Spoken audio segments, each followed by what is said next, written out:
Hello everyone. In this video, we are going to discuss the first part of the tips and tricks on the lymphatic and immune systems. By tips and tricks, we mean the difficult concepts or the concepts that require recapitulation after having already read about the lymphatic and the immune system. One of the definitions that are essential to know is the immature T lymphocyte, or an immature lymphocyte in general, whether it is B lymphocyte or a T lymphocyte. But here we're talking specifically about the immature T lymphocyte because in this part of the tips and tricks about the immune and lymphatic systems, you are focusing on the thymus and the T lymphocytes. So an immature T lymphocyte is T lymphocyte is a cell that is still developing in the thymus. It hasn't yet fully developed. And it hasn't, what do we mean by it hasn't yet fully developed? It hasn't yet fully expressed the most important receptor on its surface, and it should be functional, which we call the T cell receptor. So the T cell receptor is a functional protein molecule that is found on the surface of the T cell receptor. And the T cell receptor is concerned with binding with the specific antigen, the antigen to which the T lymphocyte is specific. Furthermore, it hasn't yet passed through a very important license, which is selection, because we will know that there are in the thymus three types of selection. Or two actually, types of selections. We have the positive selection and the negative selection. The positive selection and the negative selection occur according to the behavior of the T lymphocytes. And we have three types of behavior from the part of the T lymphocyte. One of them only is accepted, and the cell will undergo positive selection, will be activated, whereas the two other behaviors or the two groups of cells that do the other two behaviors that are unacceptable by the immune system will undergo negative selection, meaning that they'll not be allowed to continue.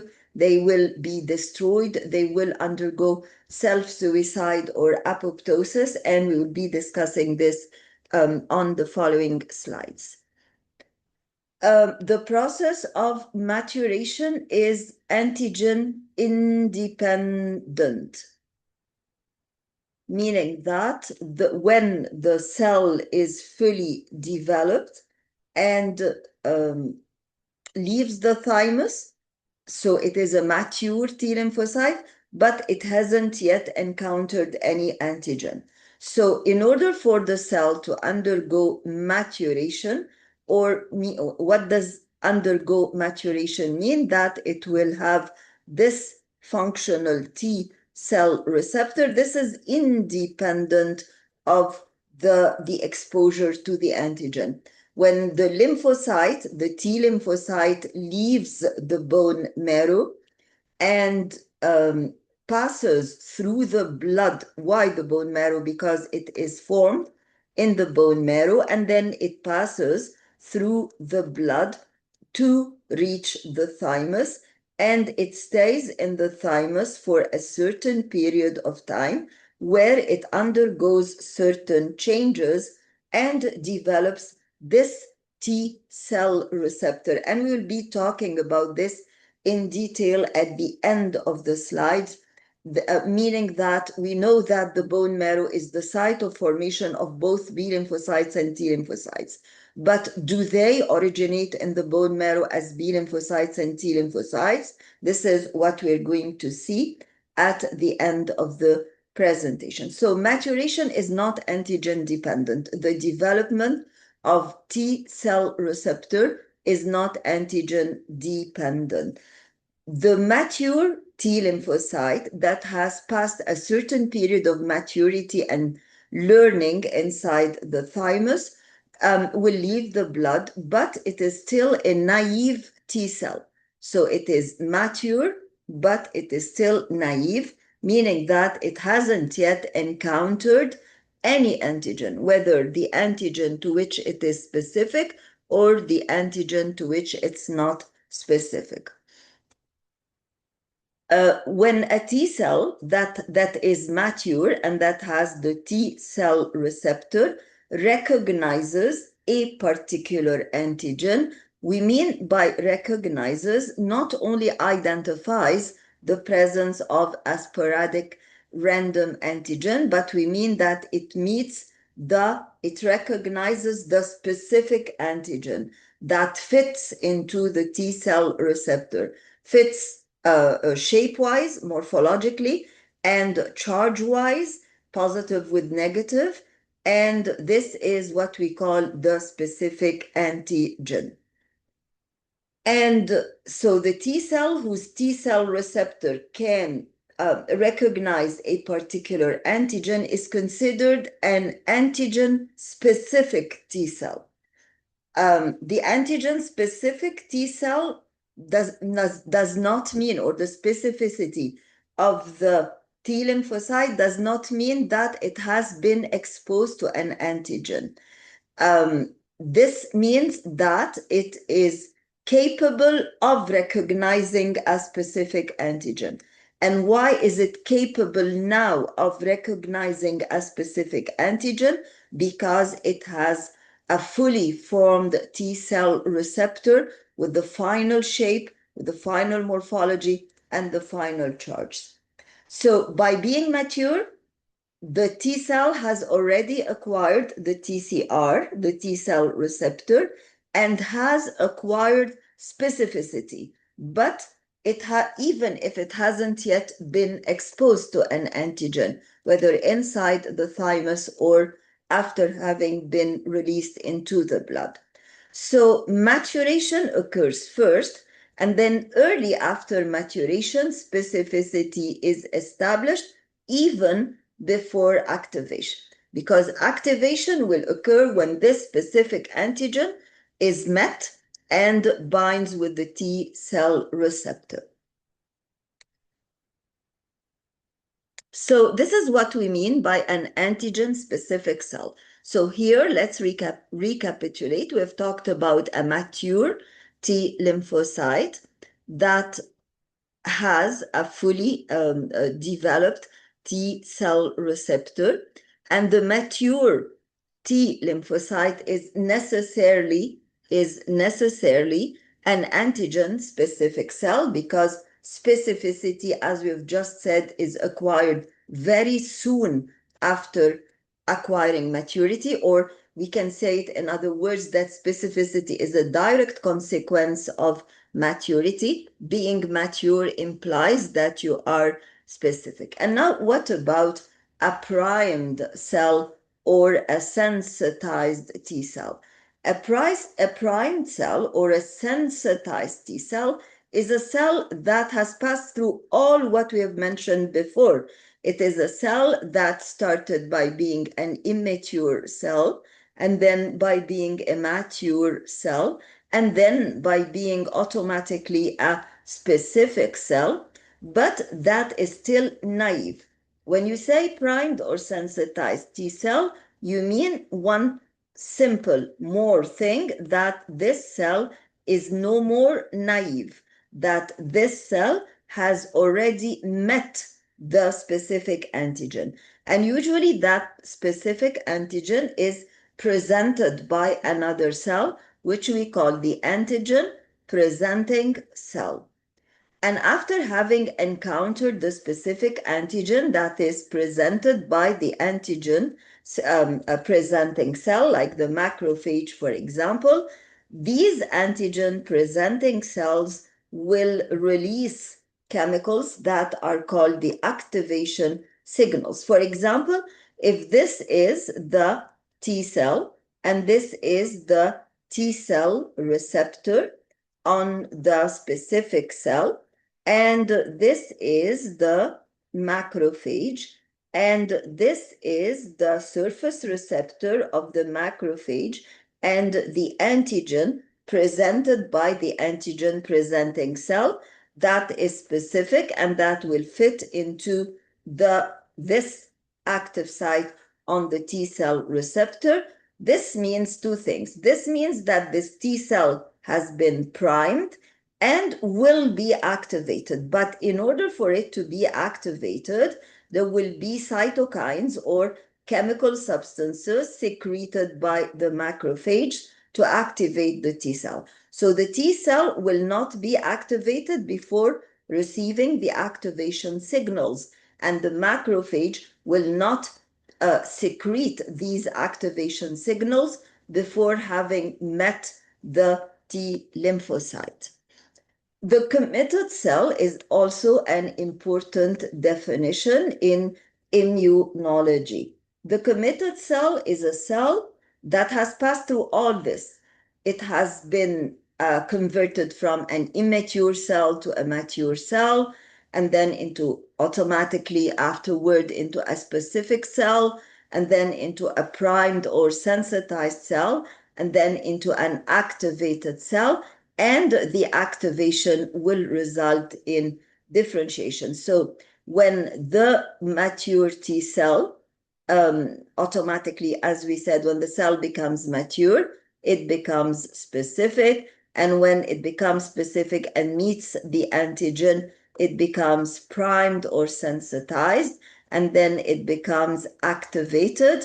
And after becoming activated, it will be differentiated into a very specific subtype, whether a helper cell that has a specific role in immunity, which carries a specific molecule on the surface antigen called CD4, or it might be a cytotoxic cell carrying the CD8 molecule.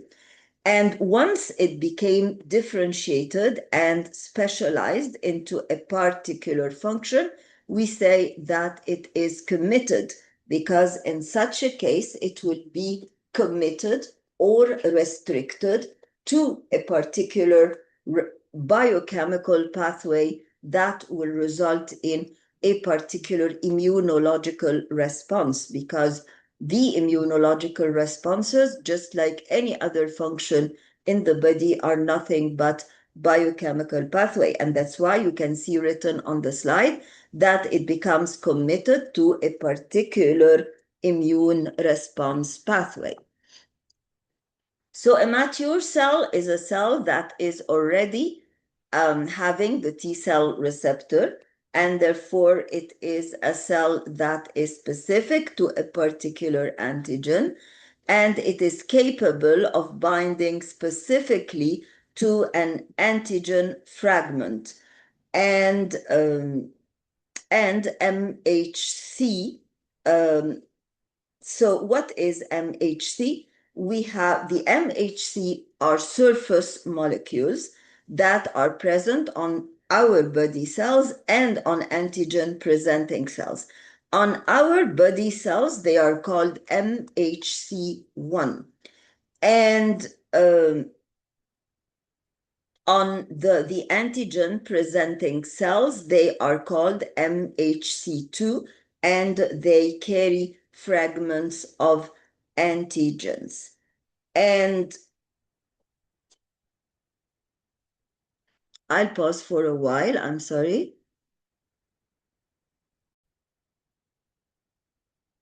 I'm so sorry for the interruption.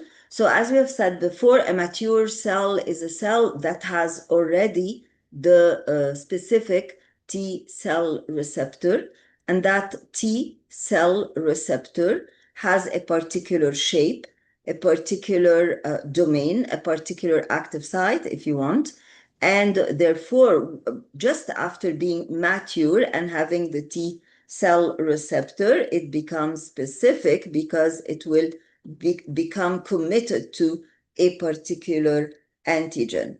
And this cell, when it binds, it can only bind specifically to an antigen fragment that is complementary to that receptor. As we have said before, they should be complementary in shape and in charge. And it is also committed to the MHC molecules, meaning that if the antigen is not presented on an MHC molecule, whether it is the MHC1 molecule of the normal body cells or the MHC2, and by the way, they determine self, or by the MHC2 molecule on the antigen presenting cells, then it is not capable of responding. And this is what we call MHC restriction, meaning that if this is a self cell, for example, then the self cell will have a very specific self-determining molecule on the surface, which is called MHC1 or major histocompatibility 1. And this MHC1 molecule is capable of binding with the T cell receptor of the T lymphocyte. You might be wondering why they might bind. They will just bind to recognize each other and for the T cell to be able to make the decision that no, this is a self cell, I'll not attack the self cell. So this is one way of identification of antigen. The antigen has to be identified as an MHC molecule. This is the first example.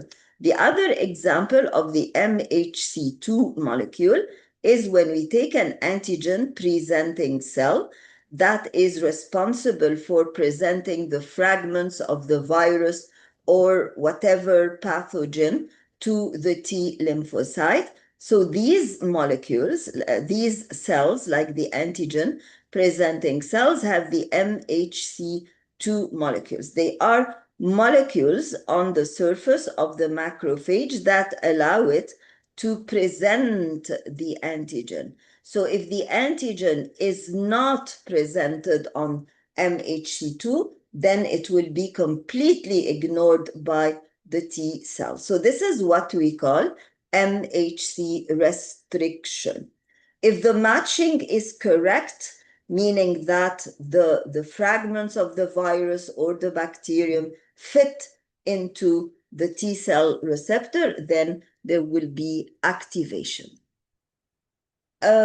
So activation and priming after encountering the specific antigens result in what?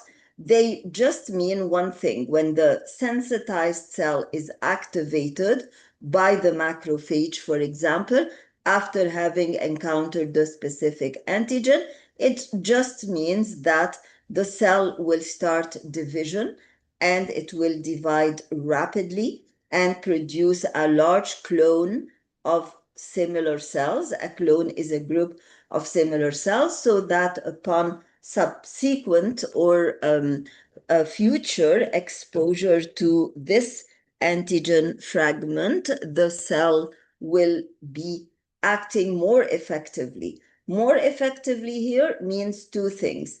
It means that the cell will the onset of the reaction will be more rapid.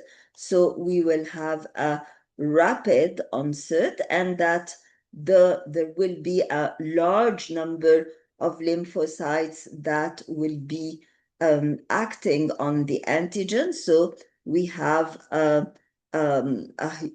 more powerful response so that we can have a rapid onset and we can kill the pathogen in a very short duration of time, and we can get rid of the antigen completely. What are the antigen-presenting cells? The antigen-presenting cells are cells like the dendritic cell, the macrophage, and some of the B lymphocytes, and they belong to the innate immunity. And this kind of immunity is the immunity that does not depend on previous exposure to antigen, and you can call it a non-specific defense mechanism, and it is the first line of defense against the microbes. And the antigen presenting cells take the antigen and carry out processing of the antigen.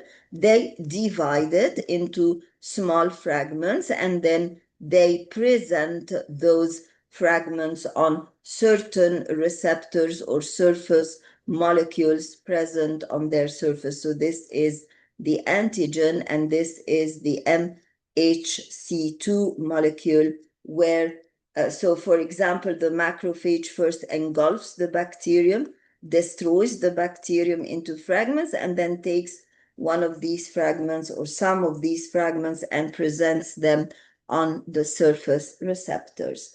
So the APCs, or the antigen presenting cells, will have to display the antigen fragments on their surface in order for the T cells to know, to be warned that there is something wrong that's occurring in the human body. But these antigens should, as we said before, be presented on MHC2 molecules, and this is what we've talked about before, which is the MHC restriction. And in such a way, the T lymphocyte will be able to recognize the antigen, to bind with it, and then sensitization of the T lymphocyte occurs. So a primed cell or a sensitized cell had, of course, it is a mature cell, of course, it is a specific cell, but furthermore, it has encountered the specific antigen, it has fit with and recognized the specific antigen. It has been, it is now, of course, just by having encountered the antigen and recognized it as a foreign antigen, it now becomes alert and ready to respond quickly. So it starts automatically, it receives the active immediately, I mean afterward, it receives the activation signals from the antigen presenting cells. So it undergoes proliferation, meaning that it forms a huge clone of cells by cell division and giving rise to similar daughter cells. And it also undergoes differentiation into effector cells that will act on the spot and memory cells that will stay in the circulation for long, just in case we are exposed to the antigen for a second time, in which the memory cells will be responsible for what we call the secondary response or the secondary anamnestic response. Amnesia means forgetting, and anamnesia, anamnestic response. Anamnesia means that I don't forget you, I remember you very well, and I'll be acting rapidly against you. That's why usually when we get the infection for the first time, we do not get it for the second time because of the secondary anamnestic response. And now we come to the innate immune cells. As we said before, the antigen presenting cells belong to what we call the innate immune system. The innate immune cells respond right away when there is a danger that is detected. Therefore, they do not require previous preparation. They can act immediately without having been exposed previously to the antigen. They do not require priming or sensitization and do not depend upon previous activation. And the examples, as we have said before, are the natural killer cells, the neutrophil cells, and the macrophage cells. So do the innate cells have receptors? It seems as if these innate immune cells are totally different from the B lymphocytes and the T lymphocytes, which belong to the specific immune system, yet the natural killer cells do have receptors.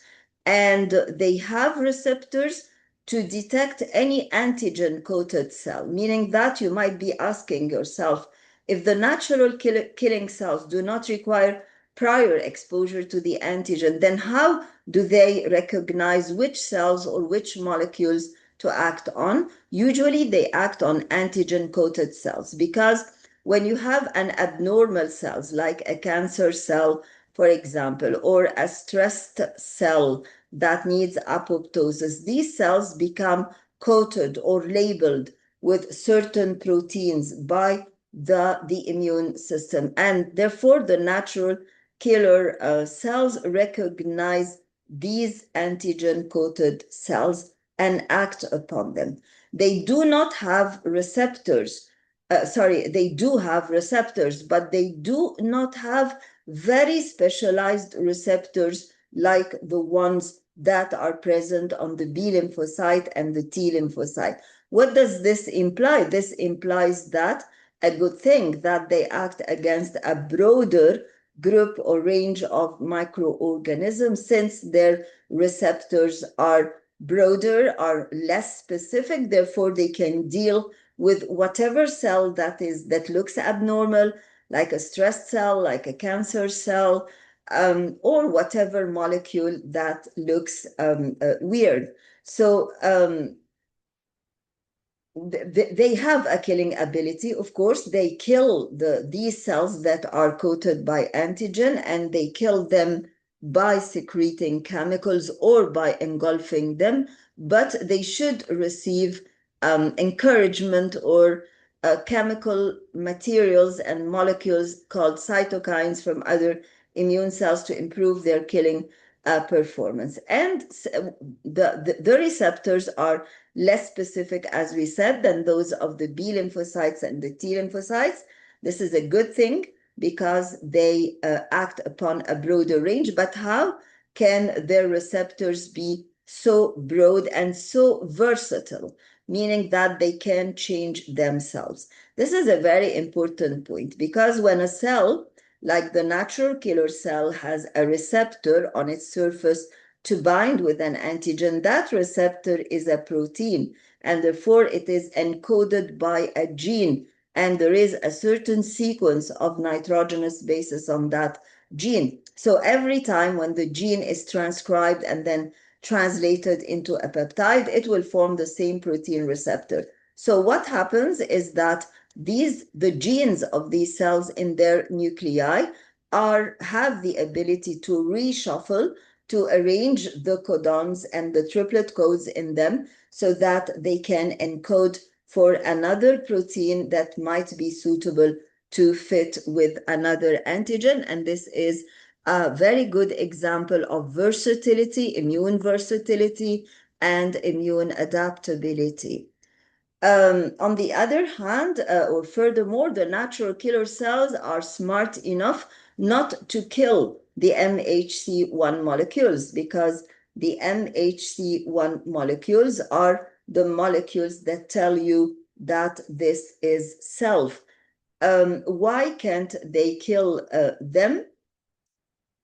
Because these natural killer cells have certain receptors. When these receptors, they are called the inhibitory receptors. And why are they called inhibitory receptors? Because, so these natural killer cells have receptors called inhibitory receptors, and they're called inhibitory receptors because when they find our own self cells, MHC1 molecules, and these MHC1 molecules indicate that the cell that carries them is a self cell, so they secrete, the natural killer cells secrete substances that prevent the attacking of those MHC1 molecule, and therefore prevent attacking of the self cells. But when the cell is infected, or when the cell is stressed, or when the cell is a cancer cell, all these cells lack the normal MHC1. They do not have the MHC1 altogether, or they have a mutilated or changed MHC1. So that MHC1, which usually binds with the inhibitory receptor, is not there. And therefore, there is no binding with the inhibitory receptors, resulting in ultimately activation of the natural killer cells. And in such a case, the activation is good because you are activating the natural killer cell against an infected cell or a stressed cell or a cancer cell.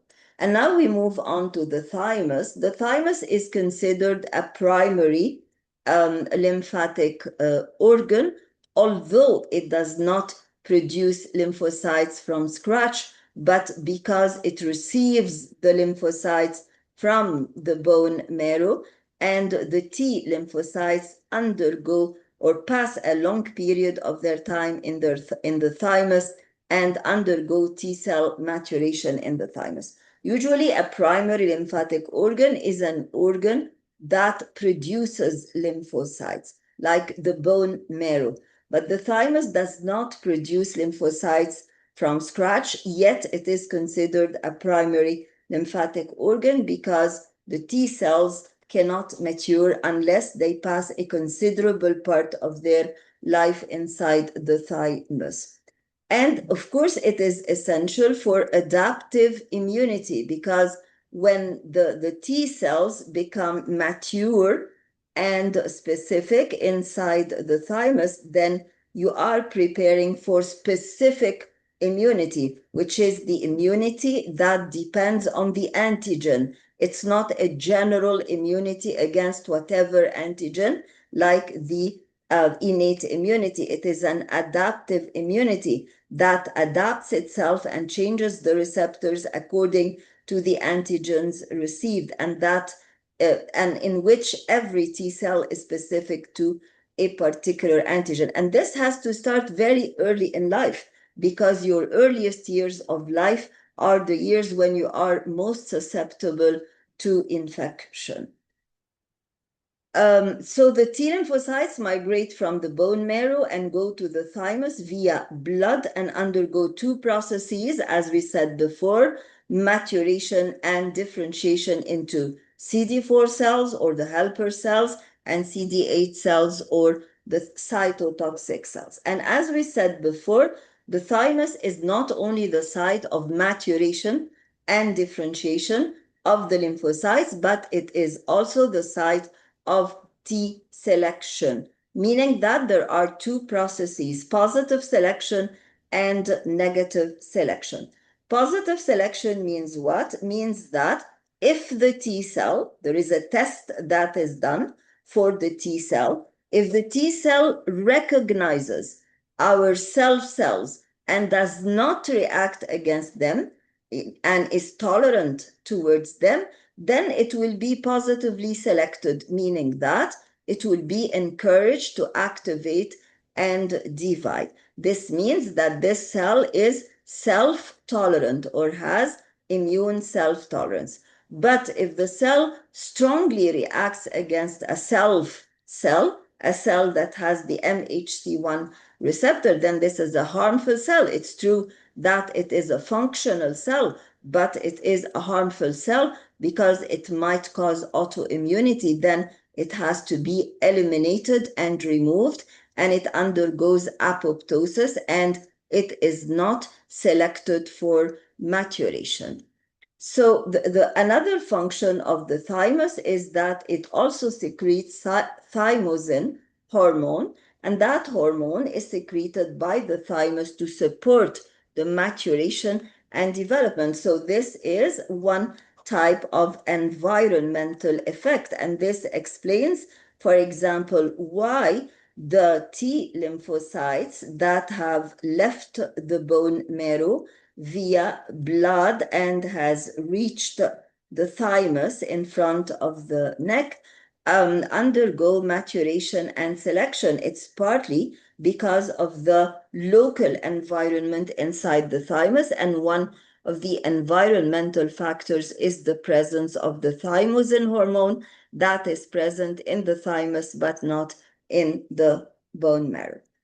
Afterward, at puberty, there is a very important process that is called thymic involution, meaning that there is a gradual decrease in the size of the thymus and replacement of the thymus by fatty tissue. What is the trigger for thymic involution to occur? If you know the triggers, you understand the timing. The surge of sex hormones at puberty, the sudden increase in their amount. Furthermore, the stress hormones like adrenaline, noradrenaline, and cortisol, which also increase during puberty, and the beginning of the aging process. Maybe the aging process starts later than puberty, but not significantly later, because actually the aging process might start at the age of 40, but earlier if you are living under stressful conditions. So what occurs in thymic involution means that the body is adopting now a new strategy. It is going towards maintenance rather than growing. So instead of producing more and more of the naive T cells, which are energy costly because they undergo a learning process and a maturation process, it goes more towards keeping memory cells in the circulation. So, as I said before, this is less metabolic costly for the body. And now that you have your immune repertoire established, you have a good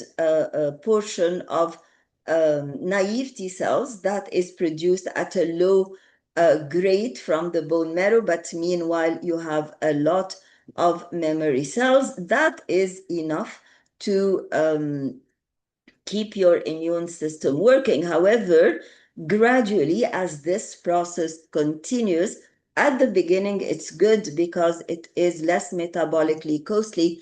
But as you grow older, there is a process that is beyond thymic involution, which is called immunosenescence. Immunosenescence results in a weaker output of naive T cells, more formation of memory cells, but a weaker output of naive T cells means weaker responses to new infections and vaccines. How T selection is related to the bonding of the receptors. It's a matter of trial and error. If the T cell bonds very weakly, very loosely with the MHC1 receptor, uh, or with the MHC2 receptor, this means that it cannot bind at all. This means that it's good from one side because it will not attack your cells, but it's bad because it does not bind at all with any of the major histocompatibility cell molecules, and therefore it will not detect the antigens, the pathogens, and therefore it is a non-functional cell. So it undergoes apoptosis. Similarly, the other extreme, if it binds too strongly, it's true that it is functional, but it's mad, it's not controllable. So it undergoes apoptosis because it is dangerous, because it might result in the cell acting against your own cells and autoimmunity. So the best thing is when the T cell binds moderately with the MHC1 receptor and with the other receptors. This means that it will be capable of identifying cells and not reacting against them, and at the same time identifying the pathogens and reacting against them. The last thing that I would like to say is about the origin of the lymphocytes. As I said before, as the bone marrow forms the hematopoietic cells, it forms the immature B lymphocyte and the immature T lymphocyte. At the beginning, from the very beginning, the B lymphocytes and the T lymphocytes are different. They're not different in morphology because both of them are spherical cells having large rounded nuclei that occupy most of the cell. but they are different on the molecular level because the surface molecules on the B lymphocytes are usually the CD10 molecules and the CD19 molecules, whereas the surface molecule on the T lymphocyte is called the Notch1 receptor or the Notch1 molecule. So this is the first difference. The second difference is that both the B lymphocyte and the T lymphocyte undergo reshuffling of their genes, as we have said before. The B lymphocytes reshuffle their genes to form the immunoglobulin receptors on their surfaces, the antibody receptors. But the T lymphocytes cannot do this. They reshuffle to form the T cell receptor, and they keep those genes for antibodies or immunoglobulins, none seen on their surface or turned off.